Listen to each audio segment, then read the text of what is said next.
Tout a commencé par une note écrite sur du parchemin gris où l'encre était inégale, comme si la main du scribe tremblait. Dans la marge, il y avait un signe familier, une petite croix et un oiseau que seul un homme dans les environs, ancien élève d'une école monastique, savait dessiner. La note était posée sur le seuil de la maison du tisserand, le soir, alors que les tambours de cuivre de la foire résonnaient dans la ville et que les gens étaient attirés par les feux où l'on faisait rôtir de la viande et où l'on discutait des malheurs des autres. La note disait que demain, le Seigneur célébrerait le mariage de son vassal et que les vieillards chuchoteraient à nouveau au sujet du droit de cuissage. En bas, il était écrit « Ne tirez pas de conclusions hâtives, car les preuves sont encore en cours, et conservez la deuxième feuille qui vous sera remise par le messager. » C'est ainsi que commença une histoire qui, au début, ressemblait à un mélodrame sur les querelles et les rancunes familiales, mais qui, au milieu, deviendrait une route droite vers une nuit inquiétante et à la fin, apporterait la clarté et le droit de redresser le dos. Je salue tous ceux qui écoutent cette histoire et vous invite à écrire dans les commentaires d'où vous la regardez. Il est important pour moi de savoir où se trouvent vos yeux et vos cœurs en ce moment. Je vous souhaite une agréable écoute. Ce soir-là, le tisserand Ignatius ne pensait pas aux lettres. Il cousait une nouvelle ceinture pour sa fille. La ceinture était simple, mais soigneusement tissée, avec un étroit bord rouge. Sa fille, Marena, était fiancée à un apprenti forgeron qui maniait le marteau avec assurance, même si ses épaules avaient encore beaucoup de l'adolescent. Ignace gardait précieusement la dot, sans la montrer inutilement à ses voisins, de peur qu'ils ne la jettent un sort. Sa femme, Borislava, faisait sécher des herbes pour le mou sur une corde, tandis que la soupe refroidissait sur la table. Tout était normal. Mais à côté du paquet, contenant la dot, se trouvait cette feuille grise, sur laquelle était dessiné un oiseau. Le petit oiseau avait été dessiné autrefois par un garçon du monastère. Il courait dans les cours, recopiait les notes des marchands, expliquait l'écriture aux citadins qui ne savaient pas lire. Il s'appelait Galbert. On le considérait comme un moins que rien, car c'était un enfant recueilli par les moines sur le chemin. On le respectait pour sa main habile, mais on ne le laissait pas franchir le seuil des maisons nobles. Galbert mémorisait tout ce qu'il entendait dans les boutiques, et un jour, il dit avoir vu dans un vieux livre un mot que tout le monde appelait le terrible droit du mari pendant la nuit de noces, mais qui en réalité n'était pas cela. Personne ne l'écouta. On le traita de rabat-joie et on le chassa. Pendant qu'Ignace lisait la note, des sabots frappèrent à la porte. Un messager du château était arrivé. Il annonça que demain, le jour du mariage du fils du meunier, le Seigneur voulait voir tous les chefs de famille. Il dit qu'il y aurait une annonce concernant les anciennes coutumes. Il ajouta qu'il fallait apporter un tribut, comme le voulait la tradition lors d'un mariage, et que la liste contenait un mot qui avait fait naître des murmures dans la ville. Il dit qu'il avait reçu l'ordre de transmettre ce message. La ville s'est enflammée de ragots. Les femmes au puits disaient que le Seigneur complotait à nouveau une coutume honteuse. Les garçons sur la place chuchotaient qu'ils avaient vu le greffier du château porter un gros livre avec une sangle rouge au bureau. À l'auberge, le vieil homme Clopas, bien éméché, racontait que son grand-père lui avait parlé du droit de cuissage, mais que celui-ci se trompait dans les dates et les lieux. Le vieil homme disait qu'il y avait toujours quelqu'un auprès du Seigneur qui savait transformer une rumeur en histoire effrayante et que les percepteurs d'impôts étaient particulièrement doués pour cela. Près du monastère, Galbert était assis et nettoyait son couteau avec des plumes. Il regardait la tour du château, non pas avec respect, mais comme un défi. À côté, sur une pierre, se trouvait une boîte en bois, fermée par une lanière de cuir. La lanière portait le même symbole d'oiseau. Il attendait que le messager revienne par le même chemin pour lui remettre la deuxième lettre. Le lendemain, la chapelle sentait la cire d'abeille. Le serviteur lisait les prières. Les mariés se tenaient debout, incertains, comme tous les jeunes gens, quand la main tendue vers l'autre main et les conseils familiaux résonnent dans la tête. Le Seigneur était assis dans un fauteuil, appuyé sur son coude, et semblait indifférent. Ces hommes se tenaient à côté de lui. Parmi eux se trouvait un scribe à l'allure étrange. Il venait d'arriver d'une ville lointaine, s'appelait Pontius et, disait-on, connaissait beaucoup de mots latins. Il marchait comme si sa bouche était suspendue à un fil et n'aimait pas sourire. Après le service, le maître se leva et Pontius fit signe à un serviteur d'apporter un livre relié d'une ceinture rouge. Le maître annonça que les statuts de sa maison allaient être lus. Il dit que le jour du mariage, il était d'usage de verser une compensation pour la perte d'une employée domestique, car celle-ci quittait la maison pour aller travailler ailleurs. Il expliqua qu'il s'agissait d'une ancienne coutume, connue sous le nom de dot. Il ajouta que telle était la volonté de ses ancêtres, consignée dans le livre. Pontius prononça les phrases apprises par cœur sur le respect de la loi. La foule s'est mise à murmurer. Les avis étaient partagés. Certains ont entendu parler du paiement pour le départ de la fille. D'autres n'ont entendu parler que des coutumes, auxquelles s'est ajouté un vieux mot effrayant que personne ne comprenait vraiment.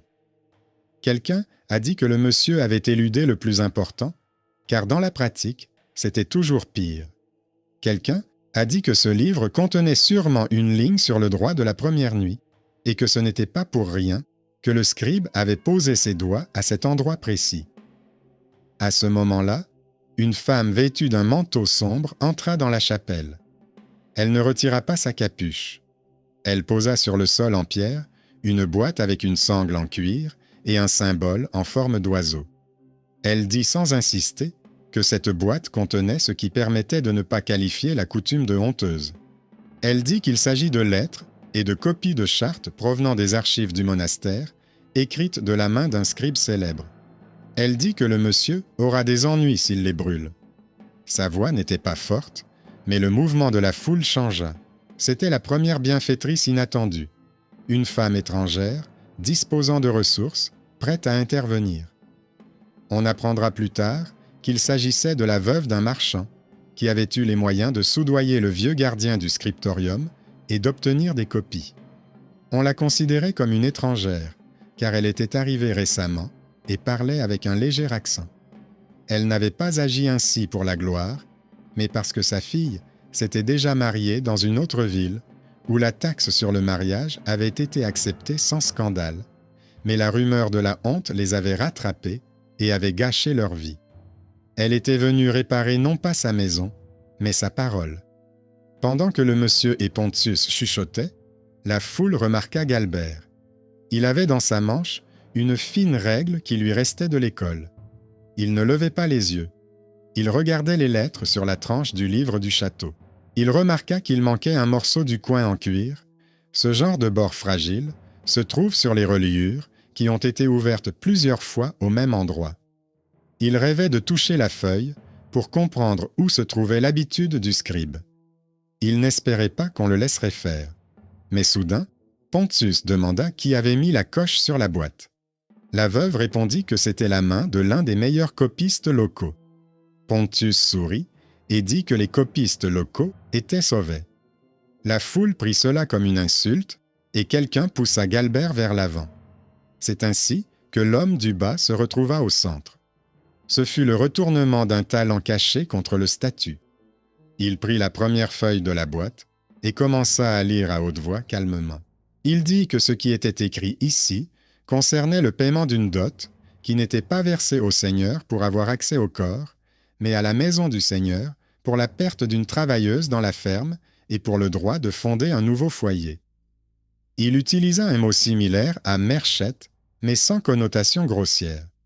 Il expliqua que dans le texte latin, cela signifiait une rançon en argent pour libérer la fille des travaux domestiques et qu'il n'y avait aucune allusion au lit. Il dit que les paiements étaient énumérés avec précision, comme on enregistre des sacs de céréales, et non des corps humains. La foule écoutait et digérait. Le monsieur fronça les sourcils. Pontius lui demanda un signe. Le monsieur acquiesça.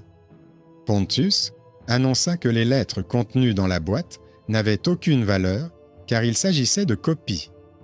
Il dit qu'une copie n'était pas fiable. Il dit que la seule parole authentique se trouvait dans le livre à la reliure rouge. Il dit que le scribe local était un garçon sans famille. Près des portes du château se tenait un homme que personne ne remarquait, car il restait toujours silencieux. C'était le palefrenier Esge, surnommé ainsi à cause de ses cheveux hirsutes. On le sous-estimait.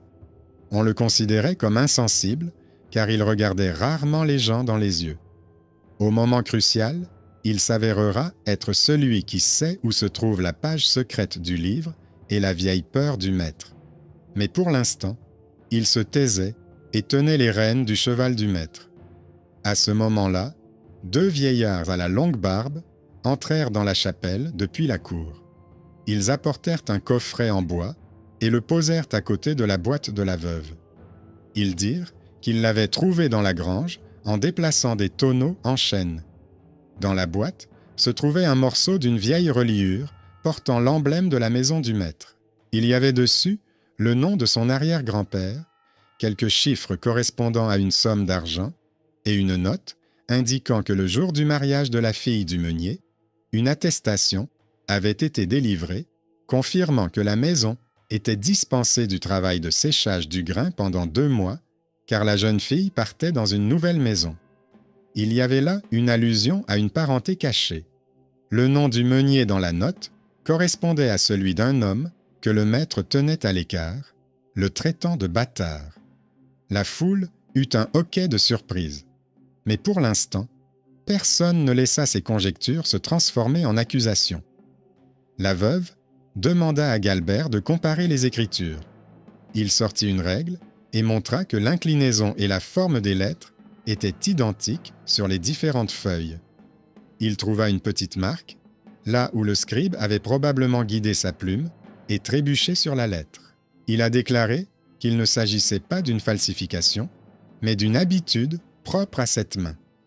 Il a ajouté que dans leur région, ce sont ces petits détails qui révèlent la vérité, car on ne peut se fier aux grands discours.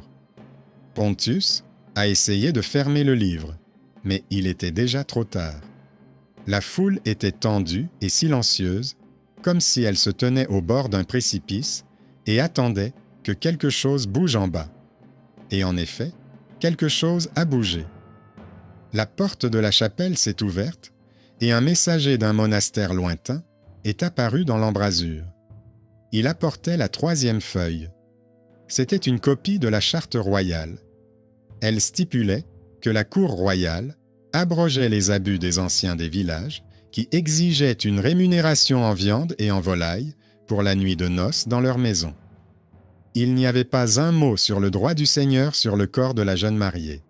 Il n'était question que de prélèvements illégaux. Mais dans la bouche des gens aigris, au fil des ans, cela avait pris une autre signification. Galbert lut le texte à haute voix et dit que ce sont souvent ce genre de passages qui alimentent les mythes. Il dit que dans notre mémoire et notre vie quotidienne, une miette se transforme en pain si on la répète suffisamment. Le monsieur comprit qu'il ne serait pas possible de maintenir la situation dans le cadre d'une simple cérémonie. Il annonça haut et fort qu'il prenait un jour pour réfléchir. Il demanda à tout le monde de se disperser, mais personne ne partit. Les visages étaient méfiants. Un peu plus tard, on découvrira ce qui a conduit à un changement de genre. Le soir, une petite boîte en bois sans marque, simplement fermée par une corde, arriva chez Ignatius. Il y avait une trace de doigt gras sur la boîte, comme si elle avait été tenue par une main enduite d'huile. Ignatius pensa qu'il s'agissait d'un cadeau et voulut le remettre au lendemain, mais sa femme insista pour qu'il l'ouvre. Ils détachèrent le nœud et découvrirent à l'intérieur un couteau à lame courte et une note sans signature. La note disait que si quelqu'un faisait du bruit dans la chapelle le lendemain, ma reine serait emmenée à travers le jardin et conduite au pavillon de chasse. La note se terminait par la phrase « Il en a toujours été ainsi et il en sera toujours ainsi ». C'était un rebondissement digne d'un thriller. Une boîte ordinaire était devenue une menace. Ignace pâlit. Il se rendit au monastère pour tout montrer à Galbert. En chemin, il remarqua des traces de roues sur le sol humide.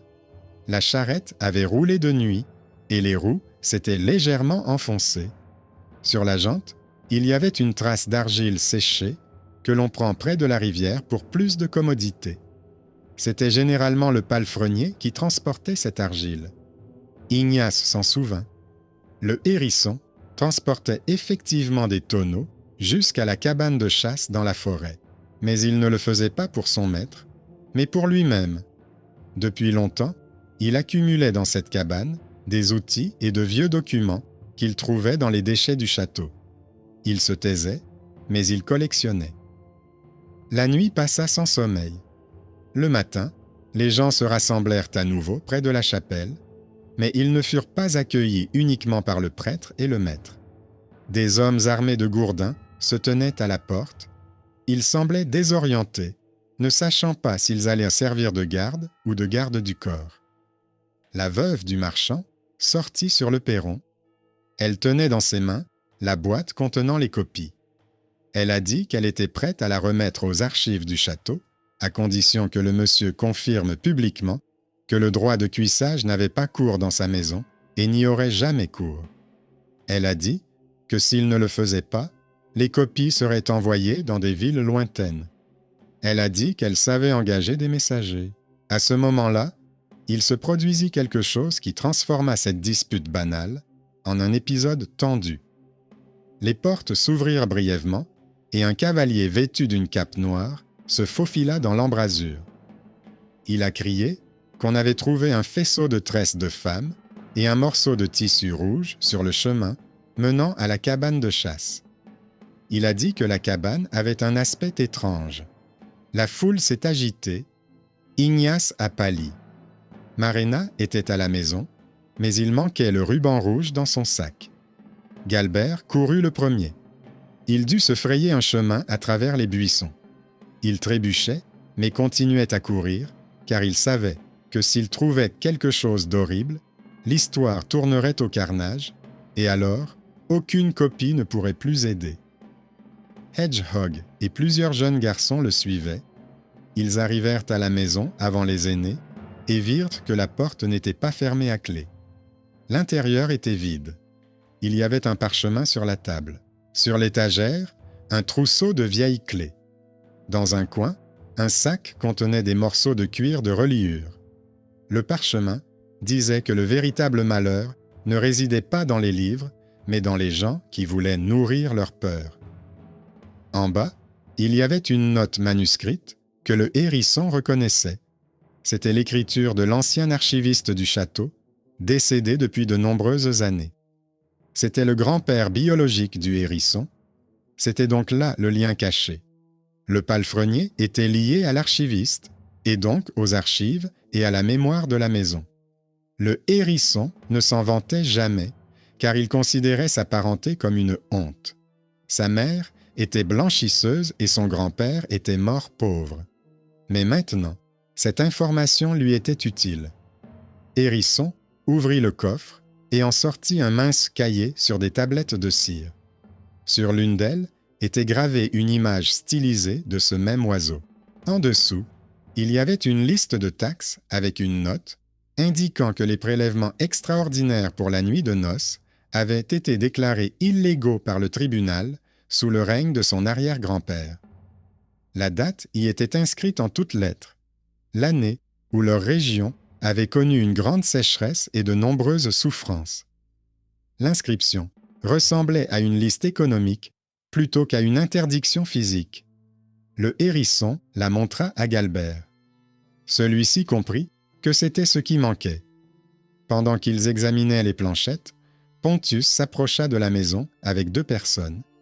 Il tenta de prendre le cahier. Il dit que les jeunes ne devaient pas se mêler des affaires des aînés. Il dit que la menace ne guérissait pas le monde. Il le dit avec lassitude, comme un homme qui avait déjà perdu. Hedgehog cacha le cahier sous son manteau et sortit. Il marchait en silence, mais d'un pas assuré, comme s'il était certain qu'on ne l'arrêterait pas. Et en effet, personne ne l'arrêta. Ainsi, ce héros méconnu cessa enfin d'être une ombre fragile dans l'écurie. Le soir venu, le conseil et les habitants de la ville se réunirent au château. La veuve posa la boîte sur la table. Albert rangea soigneusement les planchettes à côté. Le hérisson plaça le trousseau de clés de manière à ce que tout le monde puisse voir l'ancienne marque de la maison. Le seigneur s'assit et resta longtemps silencieux. Puis, il dit qu'il avait entendu cette rumeur toute sa vie et qu'il avait toujours craint ce que diraient les villes lointaines s'il la démentait. Il dit que le véritable pouvoir ne consistait pas à tenir la peur dans son poing, mais à la laisser se dissoudre. Il le dit sans affectation.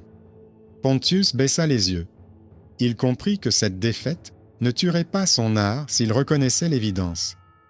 Ignace demanda la permission de dire quelques mots. Il dit qu'il avait reçu une boîte contenant une menace et un couteau. Il dit que cela n'avait pas été fait sur ordre de son maître, mais à l'initiative de ceux qui aiment semer la peur afin de récolter le plus de cadeaux possible à leur profit. Il a dit que les traces de roues menaient de la maison de Hedgehog à la cabane, ce qui signifie que quelqu'un avait essayé de monter les gens les uns contre les autres. Il a dit que le messager pouvait être retrouvé grâce à l'odeur de l'huile et à la corde. Il l'a dit d'un ton neutre, comme un voisin, et les gens ont acquiescé. Dans la nuit, comme on le découvrira, on trouvera le jeune ramasseur, dans la charrette duquel se trouvait une corde provenant du même faisceau. Le monsieur a annoncé que personne ne devait plus parler du droit de cuissage comme d'une coutume de sa maison. Il a dit que demain, tout le monde pourrait venir voir les planchettes et les copies. Il a dit qu'il l'inscrirait dans les statuts avec une formulation précise sur le paiement du mariage comme paiement économique. Il a dit que le ramasseur qui avait effrayé les gens avec une boîte contenant un couteau serait puni. Il a dit que Pontius réécrirait les statuts avec soin et sans ambiguïté. Pontius a acquiescé. Il réfléchissait déjà à la manière d'écrire de manière extrêmement claire afin que personne ne soit tenté à l'avenir de jouer à nouveau avec la peur des autres. La foule commença à se disperser. Marina embrassa son père. Elle pensait que sa vie venait d'échapper à la catastrophe. Elle avait tort et raison à la fois, car c'était la fin de la première partie et le début de la seconde, où le mythe serait démêlé jusqu'au bout. Le lendemain matin, la cour du monastère ressemblait à un atelier. Sur les tables se trouvaient des planchettes, des copies de chartes, le livre du château, auquel il manquait un coin. Mais cela ne semblait plus être un terrible secret. Les gens s'approchaient tour à tour pour regarder. Les moines veillaient au bon ordre. Galbert allait et venait entre les tables, tel un maître artisan à la foire, et montrait du doigt où, dans la ligne latine, un mot changeait tout. Il disait que le mot devait être lu dans son contexte. Il disait que le mot merchet désignait le prix à payer pour que sa fille puisse se marier et ne plus travailler au domaine. Il disait qu'à côté se trouvaient des mots désignant une vache, un sac de grains, des poules et un délai. Il disait qu'il n'y avait aucun mot concernant le lit. La veuve se tenait à côté et notait dans sa mémoire à quel voisin elle devait apporter une copie du texte afin que chaque maison ait une idée précise et ne se fie pas uniquement aux rumeurs. Le hérisson gardait silencieusement le cahier. Il se souvenait que son grand-père lui avait dit que les écrits ne vivaient que lorsqu'ils étaient lus avec d'autres personnes. Il n'aimait pas les phrases sur la grandeur de la maison. Il aimait l'ordre des plis sur le parchemin. Il donna son vieux couteau à Galbert afin qu'il puisse couper proprement les bords des copies. Le monsieur s'approcha. Il demanda à voir les 3 principales preuves que les gens brandissaient généralement lorsqu'ils affirmaient que le droit de cuissage était réel et brutal. Il dit qu'il voulait entendre une explication en termes simples. Il dit qu'il était prêt à l'inscrire dans les statuts afin que les enfants ne se disputent pas de la même manière. La première preuve ressemblait à une mention d'un impôt dont le nom était prononcé comme un mot effrayant par le village. Les gens disaient que s'il y avait un mot, cela signifiait qu'il y avait une réalité. Galbert a montré que dans différents documents, ce mot était associé à des chiffres, des sacs et des délais. Il a dit qu'à un endroit, il y avait même une note indiquant que si une famille était pauvre, elle pouvait payer en plusieurs fois et parfois rembourser sa dette en travaillant dans les champs du Seigneur pendant l'été. Il a dit que le sens de ce terme était économique et non charnel. Il a dit que dans un tract trouvé dans un coffre, il y avait un avertissement contre les anciens qui essayaient de prendre aux jeunes une oie supplémentaire ou une nuit dans la maison après le mariage, et que cette tentative était qualifiée d'abus et punie. Il expliqua que ce sont précisément ce genre d'histoires qui se transforment en rumeurs lorsque les gens cessent de faire la distinction entre le doyen et le seigneur.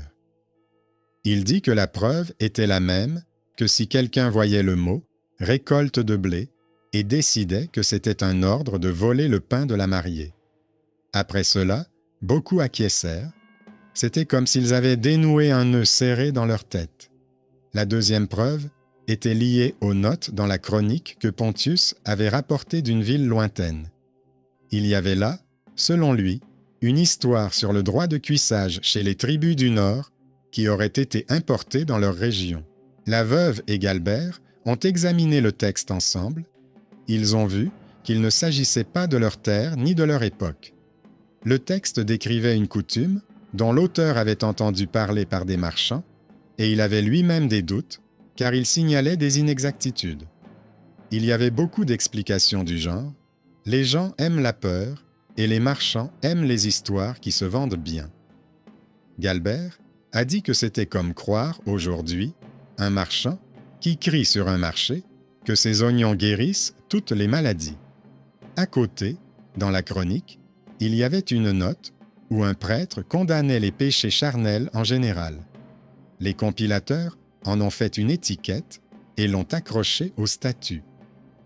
Galbert a déclaré que la preuve était faible car elle ne concernait pas leur lieu, leur loi ou leur maison, mais les conversations de personnes lointaines.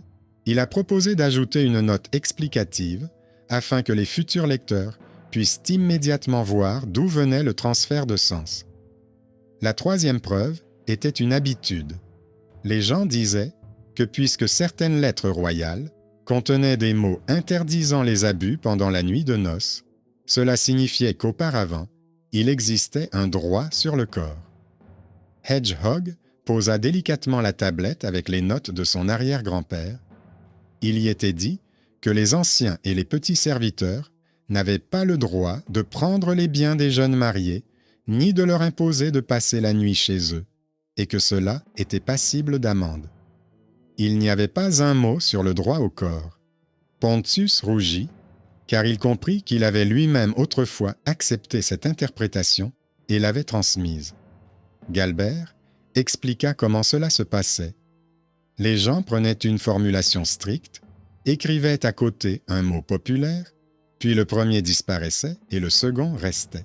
Au bout de 2 générations, cela devient la vérité. Il a proposé de punir non pas les gens, mais l'habitude de lire sans regarder. Monsieur a convenu que la description des abus n'était pas une reconnaissance du droit, mais au contraire sa réfutation. Il a dit qu'il l'écrirait ainsi afin que les futurs lecteurs puissent voir où se trouvait l'interdiction et où se trouvait l'invention. Après l'examen des 3 preuves, le silence s'est installé. Il n'était pas mort. Les gens réfléchissaient et comparaient cela à la façon dont ils avaient grandi. La veuve a dit que le mythe reposait sur 3 choses: l'ignorance des lettres, la fierté, qui n'aime pas reconnaître ses erreurs, et l'intérêt de ceux qui savent effrayer. Elle a dit que son mari était mort sur la route parce qu'il avait cru aux rumeurs selon lesquelles le sentier était sûr et qu'il n'avait pas vérifié le document. Elle a dit que depuis lors, elle aimait voir les choses de ses propres yeux plutôt que par ouï-dire. Elle est devenue cette bienfaitrice inattendue, car elle se moquait de savoir qui recevrait la gloire. Elle voulait seulement le silence dans la maison. Pontius a demandé la parole. Il a dit que dans les écoles lointaines, on enseignait les mots, mais peu la conscience. Il a dit qu'il allait maintenant réécrire les statuts afin que n'importe quelle voisine au puits puisse en comprendre le sens sans lui poser de questions. Il a demandé pardon à ceux qui l'avaient offensé par son orgueil. Il a dit qu'il voyait en Galbert un maître et qu'il était prêt à lui donner une place dans son cabinet. La foule a été surprise. C'était la suite du renversement du statut au profit du talent caché. Le savoir-faire était devenu plus important que le rang. Ignace a souri. Il a compris que sa fille grandissait dans un endroit où les mots pouvaient n'en guérir. Le hérisson restait immobile, comme toujours. Mais quelqu'un finit par dire à haute voix que sans lui, rien n'aurait été possible. C'était le vieil homme Clopas. Il dit qu'il avait toujours sous-estimé le taciturne, mais qu'il s'était avéré que c'était lui qui avait sorti de la poussière ce qui donnait un sens à tout. Ce fut le tournant du héros sous-estimé. Les gens acquiescèrent. Le hérisson se sentait mal à l'aise. Mais il ne s'enfuit pas, comme il le faisait auparavant lorsqu'on le félicitait. Il resta près des planches et des clés. Il se souvint que son silence avait été utile. Le soir, un autre événement important s'est produit. Un homme du village voisin est venu apporter une lettre de leur chef. Il y était dit qu'eux aussi avaient entendu la rumeur et qu'ils avaient chassé le jeune scribe, le traitant de menteur, avant de découvrir qu'il avait raison. Ils demandaient qu'on leur envoie des copies des pages qui se trouvaient chez la veuve. Ils le demandaient en termes simples. Le monsieur a dit qu'il leur donnerait les copies gratuitement. Il a dit qu'il voulait que les voisins soient tranquilles. Il l'a dit sans arrière-pensée. C'était peut-être là que résidait sa véritable force. Puis vint le moment qui valait la peine de parler longtemps. Dans la chapelle, on rassembla tous ceux qui avaient un lien avec le mariage du fils du meunier. Le monsieur s'est levé et a déclaré que les plus jeunes dormaient chez eux ce jour-là, qu'ils n'étaient pas obligés de laisser entrer qui que ce soit dans leur lit, et que quiconque exigerait le contraire enfreindrait la loi et serait puni. Il a dit que le paiement pour le mariage restait en vigueur, mais qu'il était compréhensible, du grain, des volailles ou une partie du travail dans les champs, car la maison perdait des mains. Il dit que les aînés ont le devoir d'expliquer cela aux plus jeunes. Il dit qu'une clause claire sera ajoutée au statut et qu'à côté sera indiqué quelles inventions sont interdites. La foule poussa un soupir de soulagement. C'était ce catharsis où la justice ne tombe pas du ciel comme un cadeau fortuit, mais naît du choix des gens. Galbert a choisi de lire, la veuve d'investir, le hérisson de faire ressortir la mémoire, Monsieur de reconnaître, Pontius de réécrire, Ignatius de parler de ses peurs. Tous ces petits choix ont abouti à une grande clarté. Cette nuit-là, Marena a mis sa ceinture rouge et a traversé la cour en silence. Elle regardait la lune et pensait que la peur était comme une lourde pierre qui se trouvait devant la porte. Cette pierre a été enlevée à plusieurs.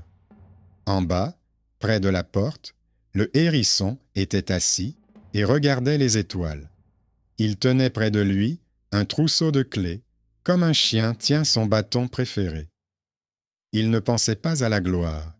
Il pensait qu'il faudrait aider Galbert à tracer les champs sur les nouvelles feuilles demain. Il comprit que, peut-être pour la première fois depuis de longues années, il n'aurait pas besoin de se cacher dans l'écurie. Le lendemain, un parchemin fut affiché dans la ville. Il disait que le mythe du droit de cuissage dans leur maison n'avait aucune valeur et n'en avait jamais eu dans le cadre de la loi, que les paiements locaux de nature matrimoniale concernaient l'économie et non le lit, que toute taxe perçue par les anciens pour les nuitées était illégale, qu'en cas de rumeur, tout le monde avait le droit de se présenter au moine et d'obtenir une copie du passage où cela était écrit. On y trouvait également les 3 arguments que nous avions déjà entendus, exposés en termes simples. Premièrement, le mot « mariage » dans la liste des taxes signifie le paiement pour le départ d'une employée de maison, il est inscrit à côté du sac de céréales et de la poule, et non à côté de la description du lit. Il s'ensuit qu'il s'agit d'une mesure économique et non d'un droit de couche. Cela est confirmé par des copies rédigées dans la même écriture et comportant des annotations sur le paiement échelonné. Cela explique pourquoi quelqu'un a transformé un terme économique en histoire effrayante. Il est ainsi plus facile d'extorquer davantage à ceux d'en haut. Deuxièmement, les récits des chroniqueurs sur les terres étrangères et les tribus lointaines ne constituent pas une loi locale. Les transposer chez nous est une erreur. Les auteurs eux-mêmes avaient en des doutes, indiquant qu'ils se basaient sur les dires des marchands. Il s'ensuit que se référer à eux comme à des preuves revient à soigner une maladie grave en suivant les conseils d'un marchand. Troisièmement, les lettres royales et les décisions de justice qui mentionnent l'interdiction des abus des anciens et des servantes pendant la nuit de noces ne reconnaissent pas le droit sur le corps, mais interdisent les extorsions et les menaces. L'interdiction des abus n'implique pas l'existence d'un droit. Il s'ensuit que la lecture correcte de ces lignes consiste à y voir une protection des jeunes et non l'abolition d'une coutume grave qui n'existait pas dans les lois de notre maison. Le rouleau a été accroché à la porte de la chapelle et près du puits. Les gens s'approchaient, lisaient et repartaient vaquer à leurs occupations. Ils disaient que c'était plus facile. Ils ont cessé de chuchoter aussi fort. Ils ont commencé à se disputer au sujet du prix du sel. Le monde reprenait ses habitudes, où les principales querelles concernaient qui avait abîmé le potager de qui avec sa vache. En revenant du monastère, Ignace rencontra Pontius sur le pont. Pontius portait des feuilles vierges sous le bras. Il dit qu'il voulait réécrire certaines pages du livre du château et supprimer les passages ambigus. Il le dit sans grand discours. Il avait l'air fatigué, mais calme. Ignace acquiesça. Il se souvint du couteau dans la boîte et pensa que les couteaux étaient tous différents. L'un coupait les cordes de la peur, l'autre coupait le pain. Une semaine plus tard, des gens des environs sont arrivés et la veuve leur a distribué des copies. Elle n'a demandé qu'une seule chose, que tous ceux qui en prendraient une la lisent à haute voix dans leur chapelle. Elle disait qu'elle ne voulait pas d'étagères silencieuses. On lui a demandé de rester vivre chez eux, mais elle a répondu que la route l'appelait. Elle a poursuivi son chemin. Dans sa charrette, à côté des sacs, se trouvait la boîte avec l'oiseau. Elle la gardait précieusement, comme on garde un bon instrument. Galbert s'assit à table et commença à expliquer aux deux adolescents comment lire les lettres anciennes. Il leur montra que le sens se cachait dans une ligne étroite et que la règle servait non seulement à tracer des lignes droites, mais aussi à indiquer les limites du sens. Il disait que l'alphabétisation n'était pas un ornement, mais un moyen de ne pas céder sa peur aux autres. Le hérisson retourna vers les chevaux. Il nettoyait la crinière avec habileté et sans se presser. Il n'aimait pas la foule. Il aimait les travaux dont on voyait le résultat. Un fer à cheval propre, une porte bien fermée, un trousseau de clés accroché à un crochet. Mais maintenant, quand l'enfant lui demandait ce qu'étaient ces clés, il pouvait répondre calmement que c'était la mémoire de la maison, et que la mémoire avait un poids, pas moins que le fer. Le monsieur traversa la cour et observa les gens. Il comprit que le pouvoir ne s'était pas affaibli à cause de la clarté, mais qu'il était devenu plus équilibré. Il ne craignait plus les cris de quelqu'un venant d'une ville lointaine. Il comprit que son nom ne ferait pas l'objet de ragots s'il s'exprimait clairement. Il dit à l'intendant que toute nouvelle inscription sur les coutumes devait être compréhensible non seulement pour Pontius, mais aussi pour la femme près du puits. L'intendant acquiesça. Il réfléchit à la quantité de travail que cela représentait, mais haussa les épaules. Mieux valait travailler que d'éteindre l'incendie des rumeurs. Et on n'oublia pas non plus la boîte avec le couteau. On trouva le collecteur et on le punit. On le fit travailler 1 semaine au moulin, puis dans les champs, puis il paya une amende. On lui rappela que menacer sa jeune femme pouvait lui coûter son poste. Il eut la chance d'avoir une famille qui plaida en sa faveur. Il fut autorisé à rester à la cour, mais on lui donna le pire travail. Il ne discuta pas. Il transporta silencieusement des tonneaux et comprit peu à peu qu'il lui était plus facile de vivre lorsqu'il n'effrayait pas les autres. Il cessa de transporter des colis la nuit, sans en avoir reçu l'ordre. La fête de mariage s'est enfin déroulée sans tension. Les gens ont mangé et ri sans aucune animosité. À la fin, Ignatius a levé sa chope et a dit qu'il voulait remercier tous ceux qui, ces derniers jours, avaient choisi la clarté plutôt que la honte. Il a déclaré que toute légende devait avoir une limite et qu'ils avaient désormais une limite clairement définie. Il a déclaré que sa fille vivrait désormais sans cette pierre devant la porte. On lui a répondu par des applaudissements. Il n'aimait pas être au centre de l'attention, mais cette fois-ci, c'était justifié. Lorsque le silence revint dans la maison, Albert s'assit près de la fenêtre et étala les 3 feuilles principales devant lui. Il relut chaque ligne. Il s'assura de ne pas avoir manqué de petits signes. Il se sentit fatigué. Il pensa que parfois, la vérité ne nécessitait pas de grandes batailles. Elle nécessitait beaucoup de petites actions. Il décida qu'il commencerait à enseigner à un autre élève le lendemain matin. Il voulait qu'ils soient nombreux afin que les mythes se fatiguent. À la fin de cette histoire, il est utile de rassembler une fois de plus tout ce que nous avons appris. La légende du droit de cuissage reposait sur un mélange confus de peur, de récits avantageux et de lectures hors contexte. Les documents authentiques en disaient autrement. Ils parlaient d'une compensation financière pour le départ de la fille du foyer familial, de l'interdiction d'abuser des petites servantes, du fait que les chuchotements aiment s'accrocher aux mots forts. Les 3 soi-disant preuves se sont avérées vides de sens si on les lit attentivement. Le premier, un terme dans le livre fiscal, concernait le grain et le travail, et non le lit. Le deuxième, les récits de chroniqueurs lointains, concernaient des terres étrangères et les doutes des auteurs eux-mêmes, et non la loi locale.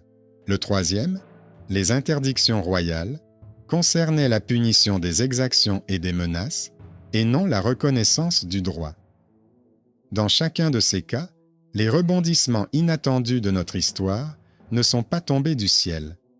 Ils ont été anticipés par des détails.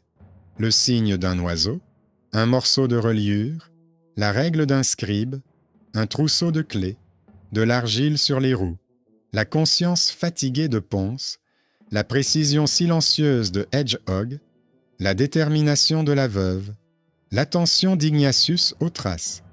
C'est pourquoi la justice finale n'est pas survenue comme un miracle, mais comme une conclusion. Il n'y a pas eu de rebondissement venu de nulle part. Il y avait des gens qui remarquèrent les détails et agissaient en conséquence. Si l'on regarde plus largement, le mythe a survécu au siècle non pas parce qu'il est plus fort que la vérité. Il a survécu parce qu'il est souvent plus facile pour les gens de s'accrocher à une explication effrayante et simple que de lire une ligne subtile où se côtoient une poule, un grain et un mot sorti de son contexte. Les conversations au puits durent longtemps, mais les livres ne durent que si on les lit. C'est pourquoi cette ville a décidé que désormais, tout le monde aurait la possibilité de venir voir le texte. Ils ont compris que la transparence était aussi une coutume. Et c'est dans cette même transparence qu'une nouvelle hiérarchie est née. Là où auparavant, le titre était considéré comme important, on appréciait désormais le savoir-faire. Là où auparavant le silence était considéré comme un vide, on y voyait désormais un soutien. Là où auparavant l'étranger était considéré comme superflu, on l'aidait désormais à porter les copies. Et si jamais une boîte avec une corde et un couteau réapparaissait, les gens iraient d'abord vers la table avec les planches, puis vers la porte. Non pas parce qu'ils sont devenus plus intelligents, mais parce qu'ils ont déjà emprunté ce chemin une fois et qu'ils se souviennent comment rester debout. L'histoire s'est terminée sans moralisme, mais avec une conclusion claire. La justice est venue comme le résultat d'un choix cohérent. Le mythe que tout le monde avait confondu a été démêlé. Et maintenant, un parchemin était accroché au château. Une copie était posée près du puits, et dans les têtes, ce n'était plus la peur qui résonnait, mais une pensée sereine. Avant d'avoir peur, il vaut mieux regarder ce qui est réellement écrit, et si nécessaire, se réunir à nouveau et lire ensemble. C'est le droit des adultes à une première nuit sans mensonge.